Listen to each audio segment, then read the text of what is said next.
बिस्मिल्लाहिर्रहमानिर्रहीम। अस्सलाम वालेकुम नाज़रीन, मैं मौजूद हूँ राज कपूर की तारीख़ी हवेली के बाहर। ये पृथ्वी राज का भी जाए पैदाइश है और ये राज कपूर का भी जाए पैदाइश है। ये जकी मुनव्वशा इस मोहल्ले को कहते हैं। यहाँ पे इस हवेली के बाहर जो है कारोबार ज़िंदगी है और इस हवेली का तर्ज़ तामीर आप देख सकते हैं कि इसमें किस तरीके का मटेरियल इस्तेमाल किया गया है, किस तरीके से इस में लकड़ी का इस्तेमाल किया गया है। और ये जो झरोके आप देख रहे हैं, ये झरोके मैं आपको अंदर से भी बताऊंगा। ये जनाब इस हवेली का मरकज़ी दरवाज़ा है। 150 साल पुरानी ये हवेली है। और मेरे साथ आइए, थोड़ा बहुत मैं इसकी जो निचली मंजिल है इसमें आपको अंधेरा ही अंधेरा नज़र आएगा। इसके लिए महकमा आसार कदीमा खैबर पख्तूनख्वा ने बाकायदा तौर पर इसको कौमी विरसा करार दिया है। इसमें ये सहारे लगा दिए गए हैं क्योंकि इसका स्ट्रक्चर जो है काफ़ी कमज़ोर हो चुका है और इस तरफ भी कमरे हैं लेकिन बहुत ज़्यादा अंधेरा है। और मेरी कोशिश होगी कि मैं आपको थोड़ा बहुत इस अंधेरे के बावजूद दिखा सकूं। इसकी छतें आप देखें, इसमें सारा लकड़ी का इस्तेमाल किया गया है। जगह जगह सहारे आप देख सकते हैं। और ये मकान जो है काफ़ी पुरानी हवेली है, काफ़ी बड़ी हवेली है। ये ऊपर मंजिल है और ऊपर के मनाज़िल मैं आपको दिखा रहा हूँ। इस मकान के बहुत सारे हिस्से मैं आपको दिखा रहा हूँ। राज कपूर फैमिली और उस इंडिया के तमाम जो लोग हैं जो ये वीडियो देख रहे हैं, उनसे गुजारिश है कि आप जब भी पाकिस्तान आएँ, जब भी आप पेशावर आएँ, दिलीप कुमार का जाए पैदाइश, राज कपूर का जाए पैदाइश, जिस महल्ले में शाहरुख खान के आबा अजदाद पैदा हुए, जहाँ पे उन्होंने उनके आबा अजदाद ने कारोबार किया, ये मकानात, तारीख़ी मकानात जो हैं पेशावर में 1 किलोमीटर के दायरे के अंदर वाक़ है। अब बहुत अच्छा फ़ैसला किया गया है वर्ल्ड बैंक की तरफ से। इस हवेली की बहाली के लिए 10 करोड़ रुपए मंजूर किए गए हैं। इसी तरह दिलीप कुमार की जो जाए पैदाइश है उसकी बहाली के लिए भी 10 करोड़ रुपए मंजूर किए गए हैं। मेरे साथ रहिए, मैं आपको ऊपर वाली मनाजिल दिखाना चाहता हूँ।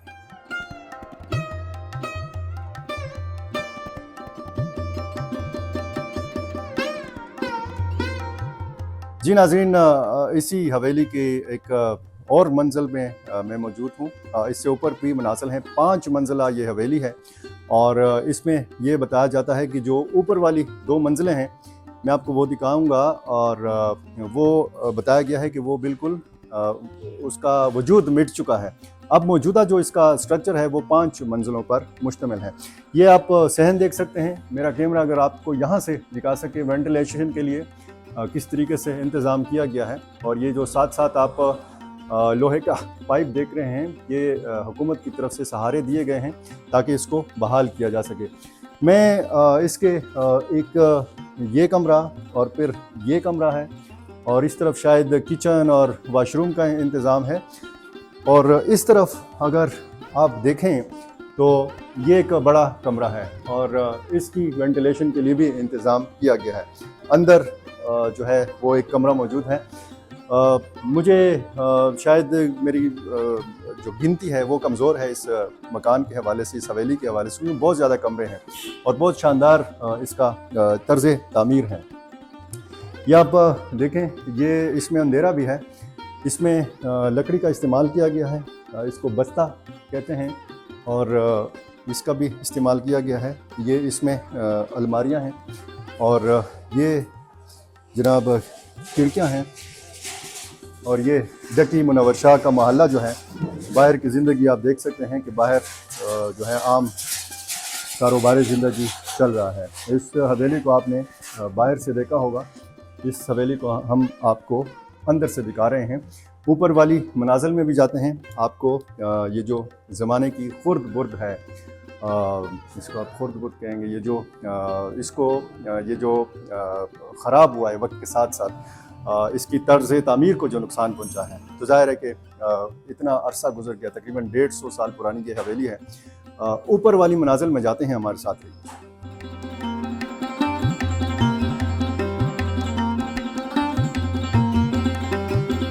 जी नाज़रीन, ये इसकी दूसरी मंजिल पे हम मौजूद हैं और यहाँ पे मुख्तलिफ़ कमरे में आपको मुख्तसर से वक्त में दिखाना चाहूँगा। ये जनाब एक छोटा सा कमरा, यहाँ पे सर्दी से बचाव के लिए जो है आग लगाई जाती थी। इसकी अलमारियाँ आप देख सकते हैं। और ये कमरा जो है, ये आपको एक कमरा नज़र आता है, लेकिन इसको बवक्त ज़रूरत बड़ा भी किया जा सकता है। बड़ा इस हवाले से कि यहाँ पे बीच में ये पार्टीशन आप देख रहे हैं, इसको खोला भी जा सकता था। इसको बस्ता कहते हैं। और ये भी कमरा है, और इस तरफ इसकी खिड़की है जो गली की तरफ खुलती है। ये खुली जगह, और ये आप देख सकते हैं ये मकान किस कदर ज़बरदस्त हुआ करता है। ये हवेली, इसकी तर्ज तामीर आप देखें, इसमें दरारें पड़ चुकी हैं। ये जो झरोके हैं या जो खिड़कियां हैं, ये भी तबाह हैं। और इसके ऊपर जो छत है, ऊपर छत अगर मेरा कैमरा आपको दिखा सके, ये इसमें भी लकड़ी का इस्तेमाल हुआ है, लेकिन वो लकड़ी जो है वो बिल्कुल ख़त्म हो चुकी है। इस तरफ अगर आप आइएगा मेरे साथ, तो ये एक निस्बतन बड़ा कमरा है। अब इसको आप मुझे नहीं समझ आ रही कि उस ज़माने में किस मकसद के लिए ये कमरे इस्तेमाल होते थे, यानी मेहमानों के लिए या आम से ये बेडरूम्स हुआ करते थे।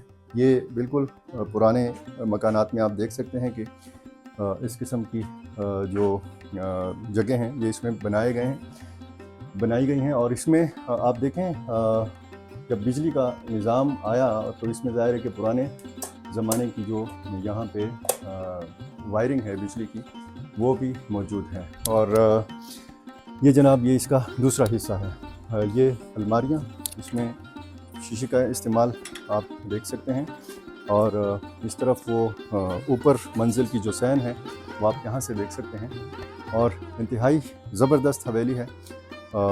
ये मैं आपको दिखा रहा हूँ। इसकी ऊपर जो एक मंजिल है, ऊपर वाली मंजिल मैं आपको दिखाना चाहता हूँ, मेरे साथ रहिए।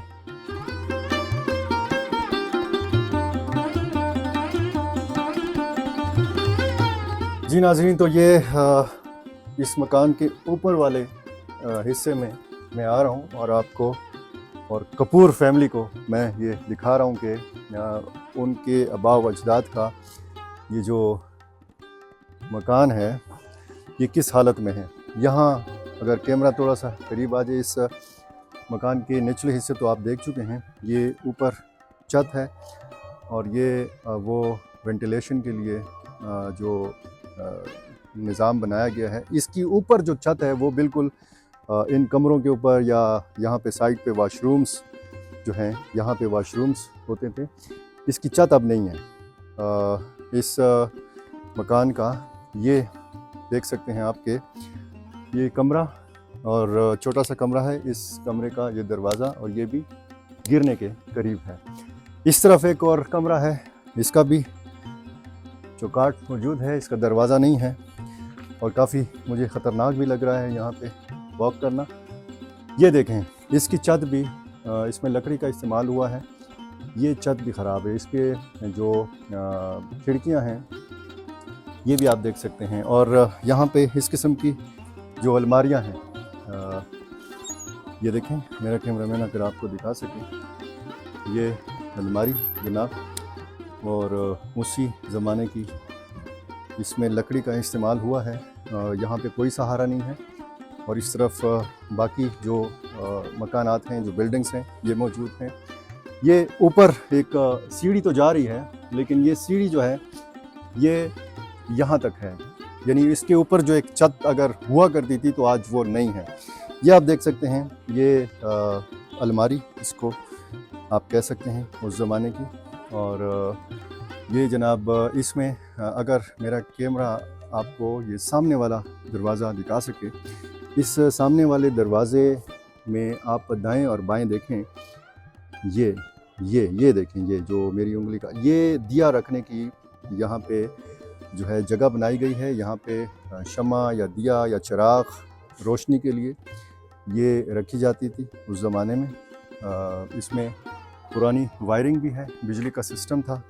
और इसमें ये दरवाज़ा बंद करने के लिए इसमें आप ये देख सकते हैं, ये जंजीर लटक रही है। तो जनाब ये मकान पृथ्वीराज की जाए पैदाइश, राज कपूर की जाए पैदाइश। मैंने आपको तफसीली ये मकान इसलिए दिखाया कि मुझे पहली दफ़ा ये मौका मिला है कि मैं इस मकान को अंदर से देख सकूं। और मैंने बरसग़ीर पाको हिंद की जो फ़िल्म इंडस्ट्री है, इस पर राज करने वाली फैमिली, कपूर फैमिली के हवाले से भी मैं इतना कहना चाहूँगा कि उसकी नई नस्ल के जो नुमाइंदे हैं, रणबीर कपूर हैं, करिश्मा कपूर हैं, बाकी जो इसके अदाकार हैं, उनको भी आना चाहिए, पेशावर आना चाहिए। अपने आबा व अजदाद के हवाले से, उनकी तारीख़ के हवाले से, उनकी यादों के हवाले से ज़रूर उनको इस जगह का विज़िट करना चाहिए। वीडियो में शायद ये इतना ज़बरदस्त आपको ना लगे, लेकिन आप जब यहाँ पे आते हैं तो आपको पता लगता है कि पृथ्वीराज या उनके वालिद ने किस तरीके से यहाँ पे अपनी ज़िंदगी गुजारी। बहुत शुक्रिया।